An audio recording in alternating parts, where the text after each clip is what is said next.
আমি অমৃতি জানা star Sounak YouTube চ্যানেলে আপনাকে স্বাগত। আপনি যদি এই চ্যানেলে নতুন দর্শক হন তবে ভিডিওর নিচে থাকা লাল রঙের সাবস্ক্রাইব বাটনে ক্লিক করে বেল আইকন অলে ক্লিক করুন, যাতে আমার দেওয়া পরবর্তী ভিডিও আপডেটগুলো সবার আগে আপনার কাছে গিয়ে পৌঁছায়। এবং ভিডিওটি দেখার পর যদি ভালো লাগে তাহলে একটি লাইক করুন এবং ভিডিওটি বন্ধুদের মধ্যে বেশি করে শেয়ার করুন। আর আপনি যদি এই চ্যানেলের পুরনো দর্শক বা সাবস্ক্রাইবার হন তাহলে আপনাকে ধন্যবাদ। তবে চলুন এবার ভিডিওতে যাওয়া যাক। এমপ্লয়মেন্ট ব্যাংকে নাম নথিভুক্ত করার পর যুবশ্রীতে নাম অ্যাপ্রুভ হওয়ার পর যারা যারা মাসিক ভাতা হিসেবে 1500 করে টাকা পাচ্ছেন, আপনাদেরকে এই জুলাই মাসে অর্থাৎ 2023-এর জুলাই মাসে আনেক্সার 3 অনলাইনে সাবমিট করতে হবে।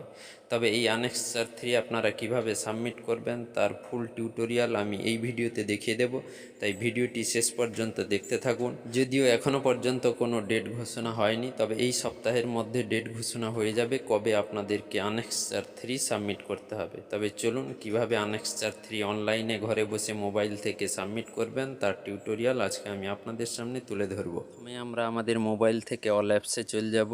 দেখুন আমরা আমাদের মোবাইলের অল অ্যাপসে চলে এসেছি। অল অ্যাপসে আসার পর আমরা যে কোনো একটা ব্রাউজারের মাধ্যমে এগিয়ে যাব। আমার গুগল ক্রোম রয়েছে, তাই গুগল ক্রোম অ্যাপের মাধ্যমে এগিয়ে যাব। আপনারা যদি আলাদা কোনো ব্রাউজারের মাধ্যমে এগিয়ে যেতে চান তাহলে এগিয়ে যাবেন। আমি গুগল ক্রোমের উপরে ক্লিক করব। ক্লিক করার সঙ্গে সঙ্গে দেখুন গুগলের হোম পেজ ওপেন হয়ে গেছে। দেখুন এখানে সার্চ বাটনে আমি টাইপ করব এমপ্লয়মেন্ট ব্যাংক।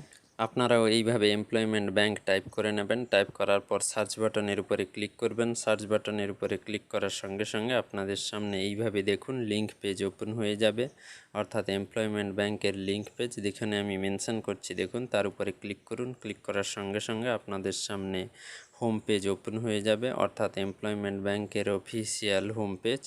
দেখুন প্রথমে আপনাদের সামনে এইভাবে একটি পপ আপ শো করবে। এই পপ আপটিকে ক্লোজ করার জন্য আপনি ডান দিকে উপরে কোনায় দেখুন ক্রস চিহ্ন রয়েছে, তার উপরে ক্লিক করুন। ক্লিক করার সঙ্গে সঙ্গে দেখুন ক্লোজ হয়ে যাবে। ক্লোজ হয়ে যাওয়ার পর আপনাদের সামনে ফ্রেশ এইভাবে অফিসিয়াল ওয়েবসাইট শো করবে। এখানে দেখুন যেখানে আমি মেনশন করছি সাবমিট আনেক্সার 3, তার উপরে ক্লিক করুন। ক্লিক করার সঙ্গে সঙ্গে নেক্সট পেজ ওপেন হয়ে গেছে, অর্থাৎ আনেক্সার 3 সাবমিট করার পেজটি ওপেন হয়ে গেছে। তো এই পেজে আপনাকে ডিটেলস পুট করতে হবে। তো প্রথমে আপনি আইডি নাম্বারটাকে টাইপ করে দেবেন, তারপর পাসওয়ার্ড টাইপ করে দেওয়ার পর সিকিউরিটি কোড বা ক্যাপচা কোড দেখুন উপর থেকে দেখে নিচে ফাঁকা ঘরে টাইপ করে দেবেন। টাইপ করে দেওয়ার পর সাবমিট বাটনের উপরে ক্লিক করবেন। ক্লিক করার সঙ্গে সঙ্গে আপনাদের সামনে নেক্সট পেজ ওপেন হয়ে যাবে, অর্থাৎ আনেক্সার 3 সাবমিট করার পেজ। এখানে দেখুন সবার উপরেই আপনার নাম থাকবে, অর্থাৎ জব সিকার। তার ডান দিকে দেখুন আপনার নাম থাকবে। আপনি যদি সঠিকভাবে আইডি পুট করে থাকেন তাহলে এই নাম শো করবে। এবং তারপরেই নিচে চলে আসবো, দেখুন সিলেক্ট চয়েস। তো এনরোলমেন্ট নাম্বার থাকবে আপনার, এবং তারপরে দুটো অপশান রয়েছে। এখানে আপনারা আপনাদের পছন্দ মতন অপশান চুজ করে নেবেন। এখানে দুটি অপশান রয়েছে দেখুন, স্কিল ডেভেলপমেন্ট পার ট্রেনিং এবং সেলফ এমপ্লয়মেন্ট। আমরা প্রথম অপশানটাকেই চুজ করব, স্কিল ডেভেলপমেন্ট পার ট্রেনিং। আপনারা আপনাদের পছন্দের মতন অপশান চুজ করে নেবেন, কারণ আমরা কম্পিউটার ট্রেনিং নিয়েছি তাই প্রথম অপশানটাকেই চুজ করছি। আপনারা আপনাদের পছন্দ মতন অপশান চুজ করে নেবেন। দেখুন ডান দিকে আমরা অপশানের উপরে ক্লিক করব ফাঁকা ঘরে, স্কিল ডেভেলপমেন্ট পার ট্রেনিং। দেখুন সিলেক্ট হয়ে গেছে। এবার আমরা নিচে চলে আসব, সাবমিট চয়েস, তার উপরে ক্লিক করব। ক্লিক করার সঙ্গে সঙ্গে আপনাদের সামনে নেক্সট পেজ ওপেন হয়ে যাবে। দেখুন আনেক্সার 3 সাবমিট করার ফর্ম শো করছে। এখানেই আমাদেরকে ডিটেলস সাবমিট করতে হবে, অর্থাৎ টাইপ করতে হবে। প্রথমেই এখানে আমরা দেখে নেব আমাদের নাম, এনরোলমেন্ট আইডি এবং বাবার নাম ঠিক আছে কিনা।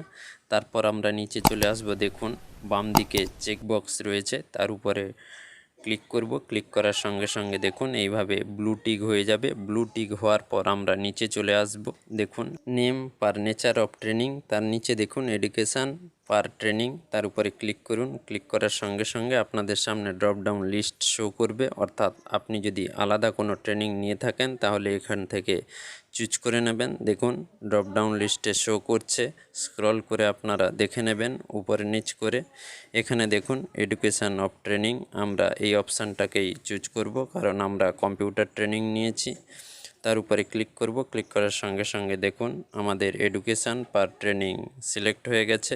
এবার আমরা তারপরে নেক্সট অপশানে চলে যাব, name and address of training institute, অর্থাৎ যে স্কুল বা ইনস্টিটিউট থেকে আমরা ট্রেনিং নিয়েছি সেই ইনস্টিটিউটের অ্যাড্রেস অর্থাৎ ঠিকানার ডিটেলস আমাদেরকে টাইপ করতে হবে।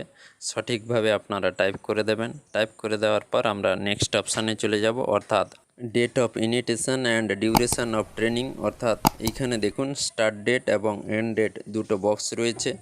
তো আমরা স্টার্ট ডেটের বক্সের উপরে ক্লিক করব। ক্লিক করার সঙ্গে সঙ্গে দেখুন আপনাদের সামনে এইভাবে ক্যালেন্ডার শো করবে। তো এখান থেকে আমাদের চুজ করে নিতে হবে ডেট। দেখুন প্রথমে আমরা সালের ঘর রয়েছে তার উপরে ক্লিক করব। ক্লিক করার সঙ্গে সঙ্গে দেখুন ইয়ার বা সাল ড্রপডাউন লিস্ট শো করবে, ওখান থেকে আমরা ইয়ারটাকে চুজ করে নেব। তারপরে দেখুন মান্থের ঘর রয়েছে, সেখান থেকেও আমাদের মাসের লিস্ট শো করবে ড্রপডাউন লিস্টে, ওখান থেকেও আমরা চুজ করে নেব। চুজ করে নেওয়ার পর নিচে দেখুন ক্যালেন্ডার অর্থাৎ 30 দিনের ঘর রয়েছে, ওখান থেকে আপনারা আপনাদের পছন্দের অর্থাৎ শুরু হওয়া ক্লাসের ডেট আপনারা চুজ করে নেবেন, অর্থাৎ সেই ঘরের উপরে ক্লিক করবেন। ক্লিক করার সঙ্গে সঙ্গে আপনাদের সামনে স্টার্ট ডেটের ফাঁকা ঘরটি ফিল আপ হয়ে যাবে। দেখুন এইভাবে ফিল আপ হয়ে যাবে। আমি আমার পছন্দের ডেট ফিল আপ করেছি। এবার আমরা নিচে চলে যাব এন্ড ডেট। দেখুন সেমভাবে আমরা ফিল আপ করে নেব সাল এবং মাস, তারপর ডেটটাকে সিলেক্ট করে নেব। সিলেক্ট করে নেওয়ার পর আগের মতন দেখুন এটাও সিলেক্ট হয়ে গেছে। তো এইভাবে আপনারা সিলেক্ট করে নেবেন। তারপরে দেখুন নেক্সট ঘর রয়েছে রিমার্কস, এখানে আপনারা আপনাদের কোর্স নেম এবং ডিউরেশান অথবা আপনাদের কোর্সের মূল্য বা ফিস এখানে লিখে দিতে পারেন। তারপর আমরা নেক্সট নিচে চলে আসব। দেখুন নিচে আসার পর এখানে দেখুন আধার নম্বর রয়েছে, অর্থাৎ এই আধারের ডান দিকে ফাঁকা ঘরে কারো কারো অটোমেটিক আধার নম্বরটি নিয়ে নেয়, আবার কারো ফাঁকা থাকে। তো অটোমেটিক নিয়ে নিলে ঠিক আছে, যদি ফাঁকা থাকে তাহলে এখানে আপনারা আপনার আধার নম্বরটিকে টাইপ করে দেবেন। আধার নম্বর টাইপ করে দেওয়ার পর আমরা নিচে চলে আসব। দেখুন নিচে দুটো ফাঁকা চেকবক্স রয়েছে, তার উপরে ক্লিক করে দেবেন। দুটো ফাঁকা ঘরে ক্লিক করে দেওয়ার সঙ্গে সঙ্গে আপনাদের সামনে ব্লু টিক হয়ে যাবে, এবং ব্লু টিক হয়ে যাওয়ার পর নিচে দেখুন সাবমিট আনেক্সার 3 এই বক্সের উপরে ক্লিক করুন। ক্লিক করার সঙ্গে সঙ্গে আপনাদের সামনে আনেক্সার 3 সাবমিট হয়ে যাবে। তবে তার আগে আপনারা উপরে ডিটেলস একবার দেখে নেবেন। দেখে নেওয়ার পর তার উপরে ক্লিক করবেন। ক্লিক করার সঙ্গে সঙ্গে দেখুন আপনাদের সামনে নেক্সট পেজ ওপেন হয়ে যাবে। দেখুন যেখানে একটি মেসেজ শো করছে your annexure 3 has already been submitted, আপনার আনেক্সার 3 ফর্মটি জমা হয়ে গেছে। তার ঠিক নিচে দেখুন প্রিন্ট একনলেজমেন্ট অপশান শো করছে, তার উপরে ক্লিক করবেন। তার উপরে ক্লিক করার সঙ্গে সঙ্গে আপনাদের সামনে একটি পিডিএফ ফাইল ডাউনলোড হয়ে যাবে। ডাউনলোড হওয়ার পর ওটিকে আপনারা সেভ করে রেখে দেবেন, এবং পরে 1 কপি অথবা 2 কপি প্রিন্ট আউট করে রাখবেন, কারণ পরবর্তীকালে এমপ্লয়মেন্ট এক্সচেঞ্জে গিয়ে জমা দিতে হতে পারে, কারণ অনেক সময় জমা নেওয়ার জন্য ওখান থেকে ডেকে পাঠায়। তাই এটিকে 2 কপি প্রিন্ট করে রাখবেন। নমস্কার।